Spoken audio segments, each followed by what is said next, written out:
ኢትዮጵያዊው ጃንደረባ የእግዚአብሔርን ሕያው ቃል ሰምታችሁ ከሕይወታችሁ ጋር በማዛመድ ለእግዚአብሔር የማዳን ጥሪ ምላሽ እንድትሰጡ በትህትና ጋብዛችኋለሁ። ምንባባችን የሚያተኩረው በሐዋርያት ሥራ ምዕራፍ 8 ከቁጥር 26 እስከ 39 ያለው ክፍል ነው። የጌታ መልአክ ፊልጶስን ተነስተህ በደቡብ በኩል ከኢየሩሳሌም ወደ ጋዛ ወደሚያወርደው ምድረ በዳ ወደ ሆነው መንገድ ሂድ አለው። ተነስቶም ሄደ። እነሆም እንደቄ የተባለች የኢትዮጵያ ንግሥት አዛዥና ጃንደረባ የነበረ በገንዘቧም ሁሉ የሰለጠነ አንድ የኢትዮጵያ ሰው ሊሰግድ ወደ ኢየሩሳሌም መጥቶ ነበር። ሲመለስም በሰረገላ ተቀምጦ የነቢዩን የኢሳይያስን መጽሐፍ ያነብ ነበር። መንፈስም ፊልጶስን ወደዚህ ሰረገላ ቅረብና ተገናኝ አለው። ፊልጶስም ሮጦ የነቢዩን የኢሳይያስን መጽሐፍ ሲያነብ ሰማና በውኑ የምታነበውን ታስተውለዋለህን አለው። እርሱም የሚመራኝ ሳይኖር እንዴት ይቻለኛል አለው። ወጥቶም ከእርሱ ጋር ይቀመጥ ዘንድ ፊልጶስን ለመነው። ያነበውም የነበረ የመጽሐፍ ክፍል የነበረ እንደ በግ ወደ መታረድ ተነዳ። የበግ ጠቦትም በሸላቸው ፊት ዝም እንደሚል እንዲሁ አፉን አልከፈተም። በውርደቱ ፍርዱ ተወገደ፣ ሕይወቱ ከምድር ተወግዳለችና ትውልዱንስ ማን ይናገራል? ጃንደረባውም ለፊልጶስ መልሶ እባክህ ነቢዩ ይህን ስለማን ይናገራል? ስለ ራሱ ነውን ወይስ ስለ ሌላ አለው። ፊልጶስም አፉን ከፈተ። ከዚህም መጽሐፍ ጀምሮ ስለ ኢየሱስ ወንጌልን ሰበከለት። በመንገድም ሲሄዱ ወደ ውሃ ደረሱ። ጃንደረባውም እነሆ ውሃ እንዳልጠመቅ የሚከለክለኝ ምንድን ነው አለው። ፊልጶስም በፍጹም ልብህ ብታምን ተፈቅዶአል አለው። መልሶም ኢየሱስ ክርስቶስ የእግዚአብሔር ልጅ እንደሆነ አምናለሁ አለ። ሰረገላውም ይቆም ዘንድ አዘዘ። ፊልጶስና ጃንደረባው ሁለቱም ወደ ውሃ ወረዱ፣ አጠመቀውም። ከውሃውን ከወጡ በኋላ የጌታ መንፈስ ፊልጶስን ነጠቀው። ጃንደረባውም ሁለተኛ አላየውም፣ ደስ ብሎት መንገዱን ይሄድ ነበርና። መጽሐፍ ቅዱስ የሚናገረው ስለ ኢየሱስ ስለሆነ መሰበክ ያለበትም ወንጌል ስለ ኢየሱስ ብቻ ነው። ሐዋርያው ጳውሎስ ይህንን አስመልክቶ በሁለተኛ ቆሮንቶስ ምዕራፍ 4 ቁጥር 5 ላይ ክርስቶስ ኢየሱስን ጌታ እንደሆነ እንጂ ራሳችንን አንሰብክምና በማለት የስብከታችን ዓላማ ክርስቶስ ኢየሱስ እንደሆነ ያረጋግጣል። ስለዚህ ሐዋርያቱ ራሳቸውን ካልሰበኩ እኛም እነርሱን መስበክ የለብንም እና ደግሞ በአንደኛ ቆሮንቶስ ምዕራፍ 1 ቁጥር 23 ላይ እኛ ግን የተሰቀለውን ክርስቶስን እንሰብካለን፣ ይህም ለአይሁድ ማሰናከያ ለአሕዛብ ሞኝነት ነው በማለት እዚህ ላይ ደግሞ የተሰቀለውን ክርስቶስን እንሰብካለን ነው የሚለው። ስለዚህ እኛም ዛሬ ክርስቶስን ብቻ ነው መስበክ ያለብን። ስለዚህ ነው ፊልጶስ በሰማርያም ሆነ ለጃንደረባው በምድረ በዳ የሰበከው ኢየሱስን የነበረው። በሐዋርያት ሥራ 8:5 ላይ ፊልጶስም ወደ ሰማርያ ከተማ ወርዶ ክርስቶስን ሰበከላቸው ይላል። እንደገና ደግሞ በሐዋርያት ሥራ ምዕራፍ 8 ቁጥር 35 ላይ ፊልጶስም አፉን ከፈተ፣ ከዚህም መጽሐፍ ጀምሮ ስለ ኢየሱስ ወንጌልን ሰበከለት ይላል። ደቀ መዛሙርት ሁሉ የሰበኩት ክርስቶስን እንደነበር የእግዚአብሔር ቃል በግልጽ ያስረዳል። ስለዚህ ክርስቶስን ካልሰበክን ደግሞ የምንሰብከው ሌላ ወይም የተለየ ወንጌል ነው የሚሆነው። ይህ የተለየ ወንጌል ደግሞ እርግማን ነው የሚያስከትለው። ይህም በገላትያ ምዕራፍ 1 ቁጥር 8 ላይ ነገር ግን እኛ ብንሆን ወይም ከሰማይ መልአክ ከሰበክንላችሁ ወንጌል የሚለይ ወንጌል ቢሰብክላችሁ የተረገመ ይሁን ይላል። ምክንያቱም ወንጌል ስለሌላ ስለማንም ሳይሆን ስለ ክርስቶስ ብቻ ነው። ከዚህ ምንባብ እንደምንረዳው እግዚአብሔር የሰዎችን መዳን ደግሞ ፈላጊ እንደሆነ ነው የምናየው። በአንደኛ ጢሞቴዎስ ምዕራፍ 2 ቁጥር 4 ላይ ሰዎችም ሁሉ ሊድኑና እውነቱን ወደ ማወቅ ሊደርሱ በሚወድ በእግዚአብሔር በመድኃኒታችን ፊት መልካምና ደስ የሚያሰኝ ይህ ነው ይላል። ስለሆነም ነው አገልጋዩን ፊልጶስን ወደ ምድረ በዳ ሄዶ ይህንን ኢትዮጵያዊ እንዲገናኝ የሚልከው። እግዚአብሔር ለሰው ልጆች ያለው ፍቅር ነው አንድያ ልጁን ኢየሱስ ክርስቶስን በመስቀል ላይ ስለ ሰው ልጆች ኃጢአት እንዲሞት አሳልፎ እንዲሰጥ ያደረገው። በዮሐንስ ወንጌል ምዕራፍ 3 ቁጥር 16 ላይ በእርሱ የሚያምን ሁሉ የዘላለም ሕይወት እንዲኖረው እንጂ እንዳይጠፋ እግዚአብሔር አንድያ ልጁን እስኪሰጥ ድረስ ዓለሙን እንዲሁ ወዷልና። የእግዚአብሔር ቃል ስለሚል በመስቀል ላይ ሞቶ ኃጢአተኛውን ሰውንና ቅዱሱን እግዚአብሔርን ያስታረቀ ሌላ ሰውም ሆነ መልአክ ስለሌለ ስብከቱም ሁሉ ደግሞ ስለ እርሱ ብቻ ነው መሆን ያለበት። በተጨማሪም ይህ ወንጌል በቤተ ክርስቲያን ወይም በቤተ መቅደስ ብቻ የተወሰነ ሳይሆን በስፍራ ሁሉ መሰበክ እንዳለበትም የፊልጶስ ለዚህ ኢትዮጵያዊ የሰበከው በምድረ በዳ መሆኑ ትልቅ ማስረጃ ነው። እግዚአብሔር በሁሉ ስፍራ የሚገኝ አምላክ ስለሆነ ወንጌሉም በሁሉም ስፍራ ገደብ ሳይኖርበት መሰበክ አለበት ማለት ነው። እስቲ አሁን ደግሞ ስለዚህ ጃንደረባ በምንባቡ መሰረት እንመልከት።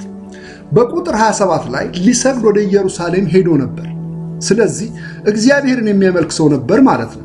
እና በቁጥር 28 ላይ ደግሞ የእግዚአብሔርን ቃል የሚያነብም ሰው ነበር። ነገር ግን ኢየሩሳሌም ሄዶ መመለሱ ብቻ የሕይወቱን ጥያቄ ሊፈታለት አልቻለም። ይህ ሰው ጃንደረባ ስለሆነ በኢየሩሳሌምም ሄዶ ወደ እግዚአብሔር ጉባኤ ገብቶ ማምለክ የሚችል ሰው አልነበረም። የእግዚአብሔር ቃል በዘዳግም 23 ቁጥር 1 ላይ የተቀጠቀጠ ብልቱም የተቆረጠ ወደ እግዚአብሔር ጉባኤ አይግባ ይላል። ነገር ግን ይህ ሁሉ ሳያግደው እግዚአብሔርን የሚፈልግ ሰው ነበር። ባዶውን ወደ ኢየሩሳሌም ሄዶ ባዶውን የተመለሰ ነበር። እግዚአብሔር የውስጡን ችግር ስለተረዳ ፊልጶስን ልኮ ለሕይወቱ ረፍት የሚሰጠውን ኢየሱስን እንዲሰብክለት አደረገ። ምክንያቱም ሕጉ ወደ እግዚአብሔር ጉባኤ እንዳይገባ ሲያግደው፣ በክርስቶስ የተገለጠው ጸጋው ግን በእምነት አድኖታል። በቲቶ ምዕራፍ 2 ቁጥር 11 ላይ ሰዎችን ሁሉ የሚያድን የእግዚአብሔር ጸጋ ተገልጧልና የእግዚአብሔር ቃል ይላልና። በቁጥር 30 እና 31 ላይ የምንመለከተው ደግሞ ይህ ሰው ያነበው የነበረው ስለ ኢየሱስ በትንቢተ ኢሳይያስ ምዕራፍ 53 ላይ የተጻፈውን የትንቢት ቃል ነበር። ታዲያ ፊልጶስ ይህን ሰው የምታነበውን ታስተውለዋለህን ብሎ ሲጠይቀው ሳይኩራራና ሳይታበይ የሚያስረዳኝ ሳይኖር እንዴት ሊገባኝ ይችላል ነበር ያለው። ይህ ሰው እንደገና በቁጥር 34 ላይ ፊልጶስን እንዲህ ብሎ ይጠይቀዋል። ጃንደረባውም እባክህ ነቢዩ ይህን ስለማን ይናገራል? ስለ ራሱ ነውን ወይስ ስለሌላ? ይህ ሰው እውነት ፈላጊ ስለሆነ እግዚአብሔርን ሊያመልክ ወደ ኢየሩሳሌም ሄዷል። ያ ብቻ አይደለም፣ ስለ እግዚአብሔርም እውቀት እንዲኖር የእግዚአብሔርን ቃል ደግሞ ያነብ የነበረ ሰው ነው።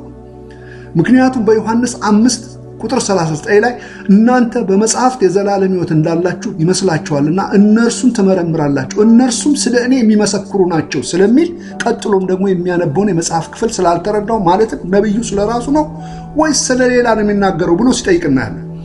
ሰው የእግዚአብሔርን ቃል መረዳት የሚችለው ኢየሱስን ሲያውቅ ብቻ ነው። ይህ ማወቅ ደግሞ ስለ ኢየሱስ ታሪክ ማወቅ ሳይሆን ኢየሱስን የግል አዳኝና ጌታ አድርጎ መቀበል ነው። ያ ካልሆነ ግን ሰው በራሱ የእግዚአብሔርን ነገር መረዳት እንደማይችል የእግዚአብሔር ቃል እንዲህ ይላል። በአንደኛ ቆሮንቶስ ምዕራፍ 2 ቁጥር 14 ላይ ለፍጥረታዊ ሰው የእግዚአብሔር መንፈስ ነገር ሞኝነት ነውና አይቀበሉም፣ በመንፈስም የሚመረመር ስለሆነ ሊያውቀው አይችልም። ስለዚህ ይህ ሰው ያላወቀውን ያልተረዳውን ሲጠይቅ እናያለን። አንተስ ዛሬ መጽሐፍ ቅዱስን ታነባለህ ወይስ ክርስትና ከአባትና ከእናት የሚወረስ መስሏል? እንዳትሞኝ፣ እውነቱን ዛሬ ልንገርህ፣ በአባትህም ይሁን በእናትህ ጽድቅ መንግሥተ ሰማያት አትገባም። የእግዚአብሔር ሕያው ቃል እንዲህ ይላል በሕዝቅኤል ምዕራፍ 18 ቁጥር 20 ላይ ኃጢአትን የምትሠራ ነፍስ እርሷ ትሞታለች። ልጅ አባቱ ኃጢአት አይሸከምም፣ አባትም የልጁን ኃጢአት አይሸከምም። የጻድቁ ጽድቅ በራሱ ላይ ይሆናል፣ የኃጢአተኛውም ኃጢአት በራሱ ላይ ይሆናል። የእግዚአብሔርንስ ቃል በትክክል ተረድተህ እግዚአብሔርን ልታመልክ ትፈልጋለህ? ካልተረዳስ ደግሞ እውነቱን ለማወቅ ትጠይቃለህ? ዛሬ ወደ እግዚአብሔር በንስሐ ብትመለስ ይመልስሃል። ከዚህ ታይቶ ከሚጠፋው ምድራዊ ሕይወት ያለፈ የዘላለምን ሕይወት ይሰጣል። ሰው ለዚህ አሁን ታይቶ ለሚጠፋው ጊዜያዊ ሕይወቱና ንብረቱ ዋስትና ኖሮት ለዘላለም ሕይወቱ ግን ዋስትና የለውም።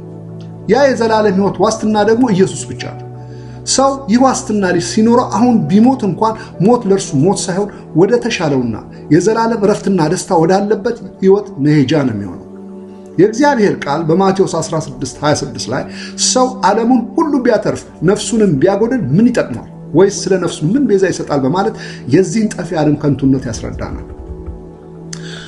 በቁጥር 35 ላይ ደግሞ ፊልጶስም አፉን ከፈተ፣ ከዚህም መጽሐፍ ጀምሮ ስለ ኢየሱስ ወንጌልን ሰበከለት ይላል።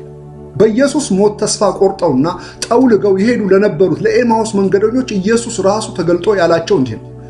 በሉቃስ ምዕራፍ 24 ቁጥር 27 ላይ ከሙሴና ከነቢያት ሁሉ ጀምሮ ስለ እርሱ በመጽሐፍት ሁሉ የተጻፈው ተረጎመላቸው። ስለዚህ መጽሐፍ ቅዱስን ከየትም ጀምረን ብንከፍተው የሚናገረው ስለ ኢየሱስ ስለሆነ ፊልጶስም በዚህ መሰረት ከዚህ የብሉይ ኪዳን መጽሐፍ ጀምሮ ኢየሱስን እንደሰበከለት እንረዳለን። ስለ ኢየሱስ ሲሰበክ በእርሱ አምኖ መጠመቅን ስለሚያካትት በቁጥር 36 ላይ ጃንደረባው እንዲህ ብሎ ሲጠይቅ እናገኘዋለን። በመንገድም ሲሄዱ ወደ ውሃ ደረሱ። ጃንደረባውም እነሆ ውሃ እንዳልጠመቅ የሚከለክለኝ ምንድን ነው አለ። ምክንያቱም ይህ ሰው የተረዳውን እውነት በተግባር ማግኘት ወሰነ። የእግዚአብሔርን ቃል ሰምቶ አመነ። ምክንያቱም የእግዚአብሔር ቃል በሮሜ 10:17 እንግዲያስ እምነት ከመስማት ነው፣ መስማትም በእግዚአብሔር ቃል ነው እንደሚል ሰምቶ እርምጃ ሲወስድ እናያለን። ይህ ሰው የእግዚአብሔርን ቃል ሰምቶ ለሕይወቱ ጠቃሚ እርምጃ ሲወስድ እናያለን። አንተስ የእግዚአብሔርን የእውነት ቃል ሰምተህ እግዚአብሔር በቃሉ የሚልህን ታደርጋለህ ወይስ ወዳጅ ዘመድ ጓደኛ ምን ይላል ብለህ በይሉንታ ከእግዚአብሔር የእውነት መንገድ ትርቃለህ? በቁጥር 37 እና 38 ላይ ደግሞ ፊልጶስን በፍጹም ልብ ብታምን ተፈቅዷል አለው። መልሶም ኢየሱስ ክርስቶስ የእግዚአብሔር ልጅ እንደሆነ አምናለሁ አለ። ሰረገላውም ይቆም ዘንድ አዘዘ። ፊልጶስና ጃንደረባው ሁለቱም ወደ ውሃ ወረዱ፣ አጠመቀው። በጃንደረባው ጥያቄ መሰረት ፊልጶስ ሲመልስ ያለው ብታምን ተፈቅዷል ነው። ምክንያቱም የእግዚአብሔር ቃል እንደሚል በማርቆስ 16:16 ላይ ያመነ የተጠመቀም ይድናል፣ ያላመነ ግን ይፈረድበታል ስለሚል ሰው ሳያምን ሊጠመቅ አለመቻሉን ነው የሚያረጋግጠው።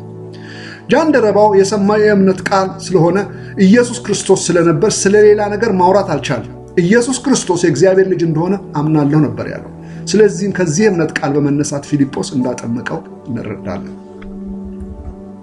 ስለዚህ ከዘላለም ፍርድ ለማምለጥ ይህንን በቀራንዮ መስቀል ላይ ኃጢአትን ዕዳ በመስቀል ላይ ከፍሎ የእግዚአብሔር ልጅ የመሆንን ስልጣን የሚሰጠውን ኢየሱስ ክርስቶስን መቀበል ከሚመጣው የዘላለም ፍርድና ኩነኔ ያድናል።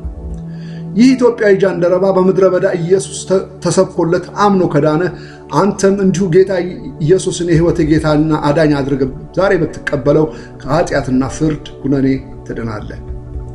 የእግዚአብሔር ቃል በዮሐንስ ምዕራፍ 1 ቁጥር 12 እስከ 13 ድረስ ለተቀበሉት ሁሉ ግን በስሙ ለሚያምኑት ለእነርሱ የእግዚአብሔር ልጆች የሆኑ ዘንድ ስልጣን ሰጣቸው። እነርሱም ከእግዚአብሔር ተወለዱ እንጂ ከደም ወይም ከሥጋ ፈቃድ ወይም ከወንድ ፈቃድ አልተወለዱም ስለሚል አንተም ዳግመኛ ተወልደህ ወደ እግዚአብሔር መንግሥት ለመግባት የሚያስችልህን ጌታ ኢየሱስ ክርስቶስን የግል አዳኝህ አድርገህ ለመቀበል ከወሰንክ ቀጥሎ ያለውን የንስሐ ጸሎት ከኔ በኋላ ጸልይ። ጌታ ኢየሱስ ሆይ ኃጢአቴን ይቅር በለኝ። በቀራንዮ መስቀል ላይ ስለ እኔ ኃጢአት በፈሰሰው ደምህ አንጻኝ።